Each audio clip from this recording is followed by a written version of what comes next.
Hi everybody, it's John back again with another model inbox review.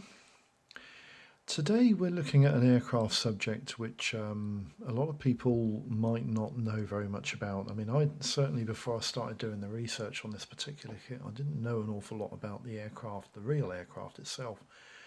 And I certainly didn't know about the options and costs and the amount of options that were covered by other companies, because there aren't that many.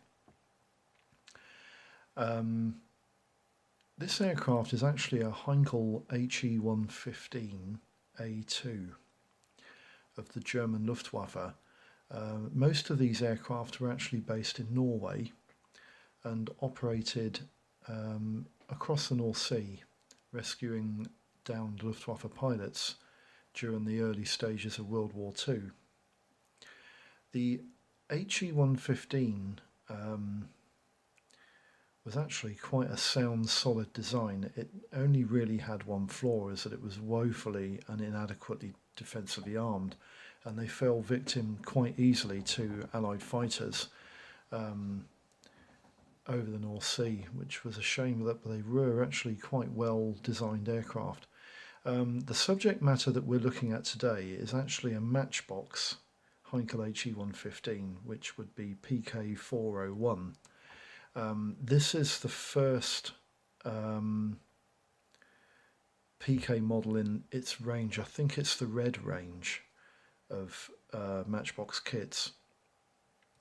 But before we go into the boxing history, I just want to show you one of the options, because this is really, really interesting.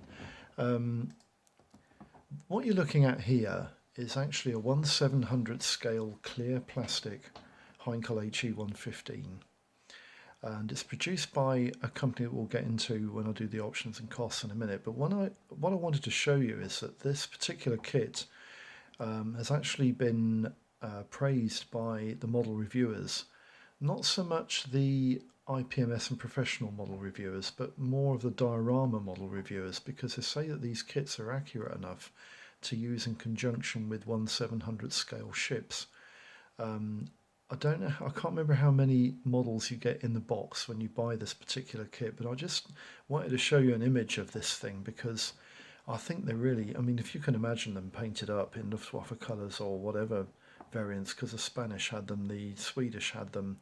There were a few South American countries that also had Heinkel He 115s. And I think if you painted this particular kit up and put it in a diorama with a 700 scale ship, I think it would look really nice. But I just wanted to bring that to your attention. But we'll have a look at an image here, and this is quite a poignant image. This is an He 115 taking off from the North Sea from some point or other, probably near Norway. But this photograph, I'm pretty sure, was the subject photograph that Matchbox used for their boxings, for their artwork on their boxes, as you'll see in a minute when you see the first release box. I just wanted to show you this image as well, because this is quite an interesting image. So we'll go through the boxing history initially. The kit itself was actually released in 1976, and this was the first release of the He 115. And there are a few things about this particular release which is quite interesting. A lot of the information at the bottom here, this is all giving you information about the aircraft that is seen in the actual image on the front of the box. And I think you'll find that this particular release in 1976 was a Type 2 box, and they opened up from one end rather than a flip-top lid. And most of the Matchbox releases were open at one end sort of offerings, but this is 1976. The kit's quite old, as you can see. 1976 went on to 1976 re-release. This is a re-release later edition, and you can see there it is the red range in 1/72 scale there under the Matchbox logo, as you can see. And also they put in this later boxing the three-colour kit logo at the bottom left-hand corner of the box, and this was carried through quite a lot of the offerings, but it might have been positioned in different areas in the box lid. So that's the second release in 1976, later that year when it was originally released.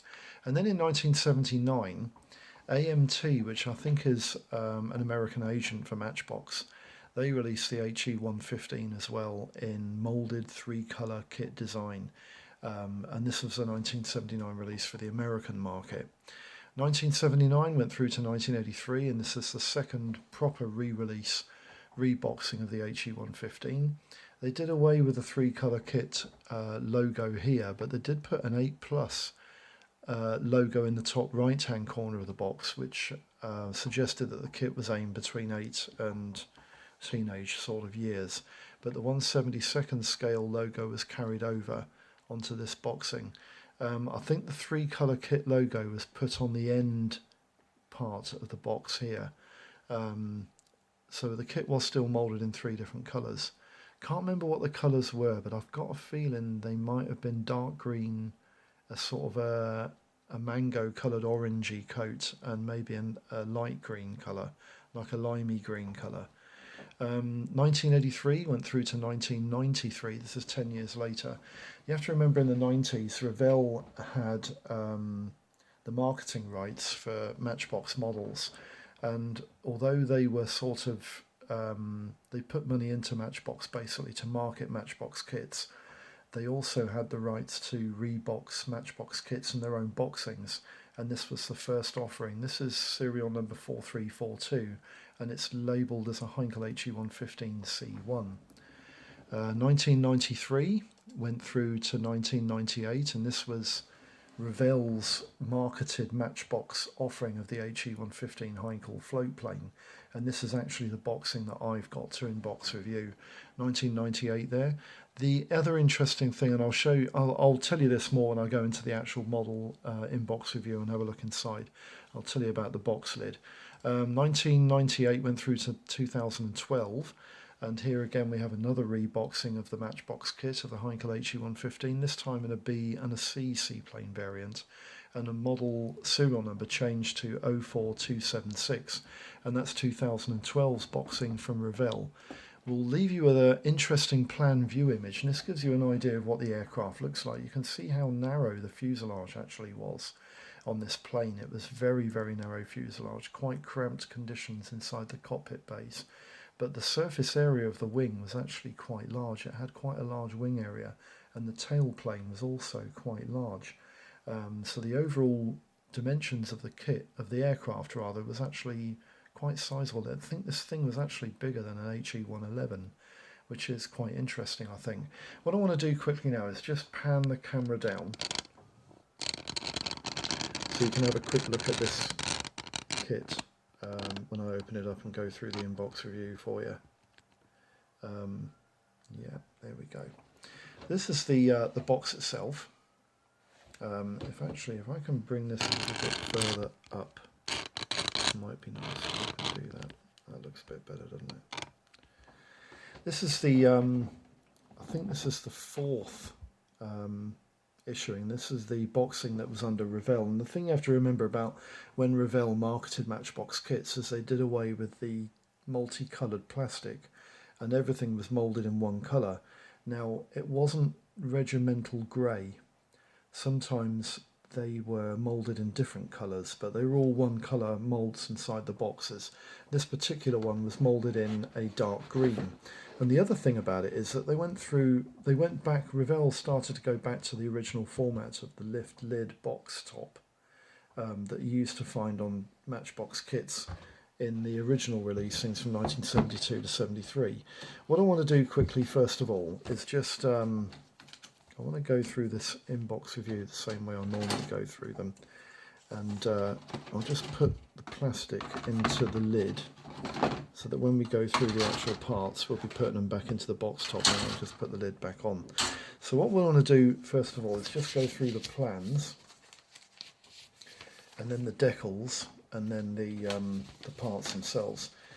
Now, when Revell marketed Matchbox kits in Matchbox boxings, they came up with like a compliment slip, and it's like an instruction sheet here, a safety text they call it, and it's just a sheet of paper basically with lots and lots of information like the safety hints and tips and whatnot. And it was just basically how to teach Granny how to suck eggs, wasn't it? We'll go through into the instruction leaflet now. The instruction leaflet's quite small. It's about A5 size, maybe a little bit bigger. I've got a shadow on this. I didn't really want to have a shadow on this when I did this. I'll tell you what I'll do. I'll just move the camera over a little tiny bit, and then hopefully we can get that shadow off the instruction leaflet for the majority. And I can't really, can I? It's not having it. I didn't really want to have that. Never mind. Let's see if I can get rid of that. There we go. Right, the instruction leaflet is basically black and white. It looks like it's been heavily photocopied and copied and copied and copied, and you've got the Matchbox logo in the top right hand corner here. But this format of instructions is definitely Revell. It just comes across as being 90s Revell. This is what they were like. You've got more information here on the inside of the first page, and on the second page you've got a paints call out guide here and some icons for the instruction leaflet. And the paints call out is quite comprehensive, and it's also quite complicated, where it tells you that you have to paint various parts, various colours throughout the construction of this kit, which is interesting. You also have to mix a canny few of the parts as well, paints as well, to produce the colours. The kit builds up in 8 stages. As you can see from the instruction leaflet, the kit hasn't got that many parts, and it's quite a basic model to build. But I'll just go through the instruction method, the basic construction method. In section 1, you're building the interior, which comprises a pilot and rear gunner and 2 seats and a floor pan. And section 2, you're putting the engines into the engine cowlings with the propellers and spinners, and there's a retainer pin there, so the propellers will rotate. Section 3, you're basically just marrying up the interior to the two fuselage halves. Section 4, you're putting the glazing panels into place, and one of the first things that I noticed about this kit is that it has a 2-piece glazing dome section at the front here. Now, a lot of people are a bit concerned about gluing 2 halves of glazing together, but there is a simple little tip, is that when you apply the glue to the glazing, try and use the liquid poly that you can get from Tamiya. The fine glue is even better, and let the glue go off a little tiny bit so that it goes slightly sticky before you put the 2 parts together. Otherwise you could squash it when it's still in full liquid form, and it will run down and smear the canopy. You've got a rear machine gun there which pokes through the back of the canopy, which is quite nice. Yep, and then you just put that all together, and then you've got a bomb aimer stroke navigator at the front there. Sorry, he's not a bomb aimer. This aircraft's a reconnaissance aeroplane and rescue aircraft. It was utilised quite a lot for rescuing Luftwaffe pilots, and he's obviously an observer of some sort, or maybe a navigator. Section 5, you're putting the tailplane assembly together, and there's a couple of horn balancers there, which is quite nice. That's a nice touch. And then in section 6, you're actually putting the float assembly together. Now, the float assembly, according to this instruction leaflet, is assembled in 2 separate sub-assemblies. You've got 2 floats to build, although there's only 1 there. You actually repeat it twice. As you can see, there's 2 times there on the section ID. Now, I don't think it's a fantastic idea to build the floats as a separate thing. I think it might be better to put the floats together. I'll have to have a look to see how they actually look, to see how they're going to jig together when you put them together. But it might be better to put the floats together and then attach them to the airframe immediately, because I think if you had them put together without doing that, you might not get them in the correct position, the struts in the correct position and whatnot, maybe at the wrong angles, I'm not sure. But we'll have to have a look at that when we get the kit going and get it put together and everything. Section 7, you put in the wings and a few of the antennas onto the aircraft, radio mast, speedometer there, pitot tube they call it, sorry, plus the forward gunner's position with the dome, and then the 2 engines go onto the wings there at that stage, which is quite easy and easy to understand. And then in section 8 you're just putting the floats on, a few extra bits and bobs to finish off prior to painting. Now then, section 9 and 10 are the paint guides, and section 9 is the Luftwaffe variant. This is the one based in Norway. And section 10 is the Swedish Air Force one, based in Sweden, obviously. And the colour call-outs are quite easy there to follow. So that's the instruction leaflet. It's quite easy, isn't it? There's not too much there to worry about going on with. Now then, I want to talk about decals with Matchbox and Revell kits, because one of the things that you normally find with a long run kit, not a limited run kit, like Matchbox models, Revell models, Airfix kits, Hasegawa kits, where they've been on the market for a long time, is that usually the earlier the release of the kit, the better the quality of the plastic. But the quality of the decals are usually appalling. But with Matchbox kits, and anybody who builds Revell models that are ex-Matchbox kits will notice this straight away, is that the quality of the plastic mouldings don't seem to be reduced that much. They were incredibly good, sturdy, solid build, good quality mouldings that produce the plastic parts for Matchbox models. But the later variants definitely had better decals, and these Revell decals, as you can see, are actually really nice. And I think the Matchbox decals from the 1970s would not have matched these. They wouldn't have had a hope in hell of matching these, and these decals are really nice. The backing film on them is quite clear. There is a raised edge to each of these decals, you know, they are apparent. They're not really, really narrow and thin, but the register on them is fantastic. Look at those Swedish roundels. They're really good quality, and the German crosses are perfectly in register. So they're really nice decals. I think they'll go on really nice, so I'm quite pleased with those. Now, we come to what I consider to be the biggest fault with the Matchbox HE115, and that's the transparent parts. Because I think you'll agree that looking at these transparent parts, they don't look 100% crystal clear, do they? Some of the parts are sort of okay, but some of them are, I don't know, they just have a sort of a hazy effect on them, and they're quite thick, which is a bit disappointing. But when you think that the kit was originally a 76 mould, you know, I think that's probably what you'd come to expect from that sort of era of parts. I think they're adequate, and I think you'll see the limited amount of detail that's in this kit anyway through those glazings.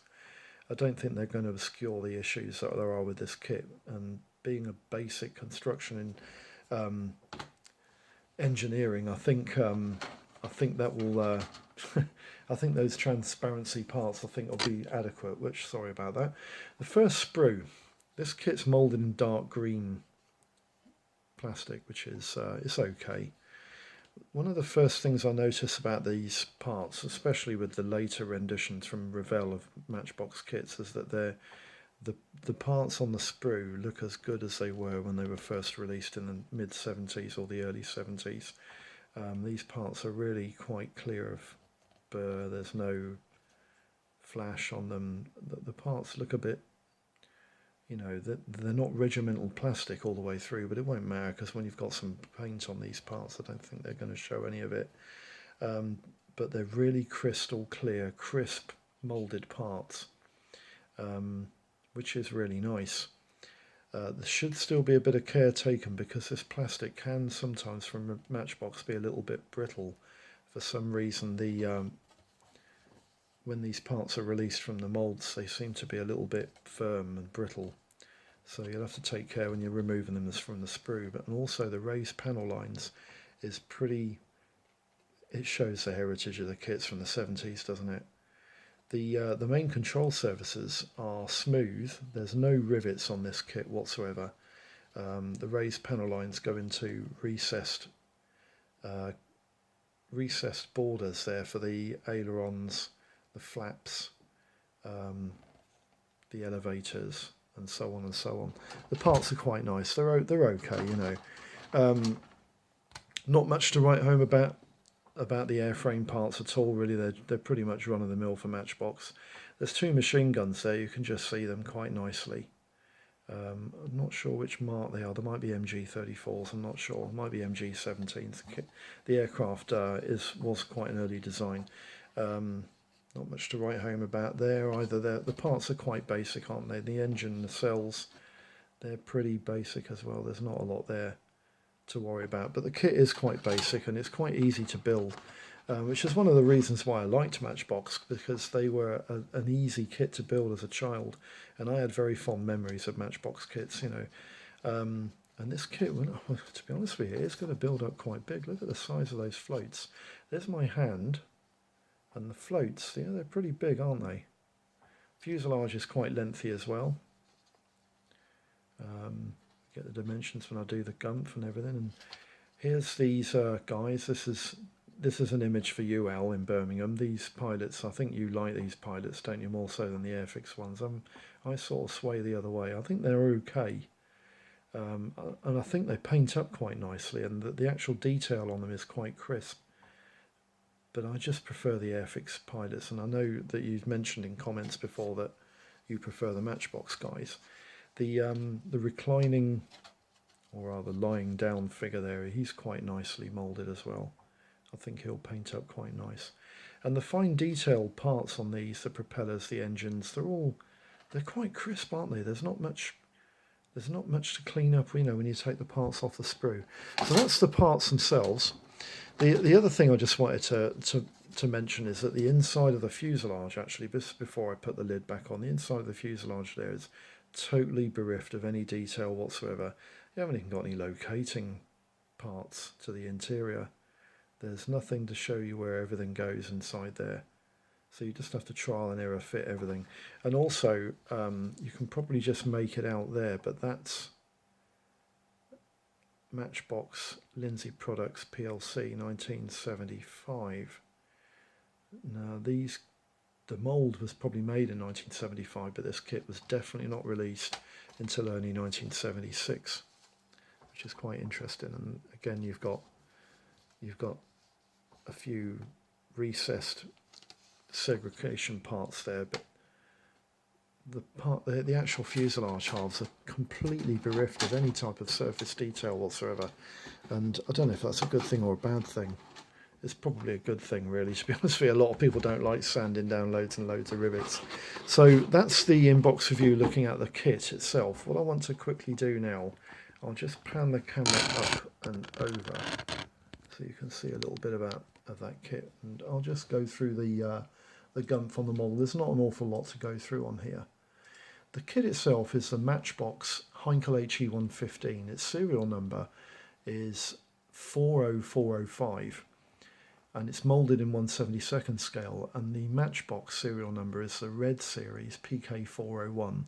The kit was released in 1976, and there are decals for two versions, one of a Heinkel He 115B Mark I of one Staffel Kirstenflieger Group of 506 from Luftflotte 5, based at Sealuft Stilenkraften in Norway 1941, and the second variant is a Heinkel He 115A2 of numbers 1 Squadron F2 Wing at Garlow in the Swedish Air Force circa July 1940. The dimensions of the kit's quite big. It's about 9¼ inches long. It has a span of 13 inches and it will sit about 3½ inches high on its floats. There are 54 parts on 3 dark green plastic sprues and 5 parts on a clear plastic sprue, totaling 59 parts in total. Now the options and costs, they're not that many. In 144th scale, you have Peters Plains HE 115 resin kit. I've got no pricings for that, and there is of course that 1/700 scale offering, so I can't remember who produced that kit, but I did find it on the research that I was doing on here, and there are a number of companies that do 1/700 scale and 1/600 scale aircraft kits for diorama builders, and I think they originate in America. But I can't remember what the company's called, and I forgot to write it down. I'm sorry about that. In 72nd scale, Air Model do an HE 115 vac form kit, which retails for about £7 to £8. And then in 1975, the same year that Matchbox released their kit, Frog brought out their HE115C1. No details of pricings for those. Intermodel build an HE115 in 72nd scale. Again, no pricings on that. The Matchbox kit retails between £10 and £30 depending on the quality of the kit and its age. And AMT's offering, which is the Reeboxed Matchbox kit of the HE115. Again, I've got no pricings for that, but it's probably around about £15 to £20. Revell do several offerings. The original Revell HE115B and C seaplane Reeboxed Matchbox kit retails between £10 and £15. But they also built a HE115C1, which was a Reeboxed Frog kit, for £12 to £30. Revell also released kits under the Ladago label and the Concours label, and these were both Frog kit reboxes, and they're usually available for between 10 and 25 quid. Now, the Frog kit was also found in a box by Tsukuda Hobby. Again, I've got no pricings on those either, so you'll have to remember that the offerings from some of these Revell and Tsukuda Hobby companies of the Frog kit, and the Frog kit is not that bad in terms of comparing it to the Matchbox kit, but it's definitely not quite as good.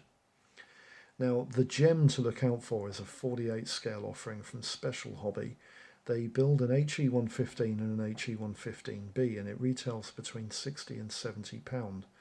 It is quite a reasonable and very accurate outlined HE115, but beware, this kit has serious fit issues and it's not an easy build. Conclusions. This kit is quite big and so can constitute quite good value for money because of its cost when bought second hand. It's a basic kit in both detail and construction, so it should build relatively quickly. Revell did rebox this kit, but be careful when buying a Revell model, as the Frog kit wasn't good, and the only Revell kits that feature the Matchbox kit reboxed are 04123 and 04276 serial numbers, both released in 2007 and 2012 respectively. The pro reviewers don't really like much of any of the HE115 offerings, putting the Frog kit out to rest completely, and the Matchbox kit into the worth a look category, but don't get too excited about it. They also think that the Special Hobby kit is basic but difficult to assemble. Now, I've never built any of the HE115s from any of the manufacturers available, but I am looking forward to this build as it is a Matchbox kit and I have very fond memories of Matchbox models. I hope this video has been of some use. That concludes the inbox review on the Matchbox HE115's float plane. If you have any questions, queries or any information to add, please put them in the comments slip, and any questions I'll try and get back to you as soon as possible. I hope that all of your modelling projects are running smooth, and I'll see you for the next video. Thanks for tuning in. Bye-bye.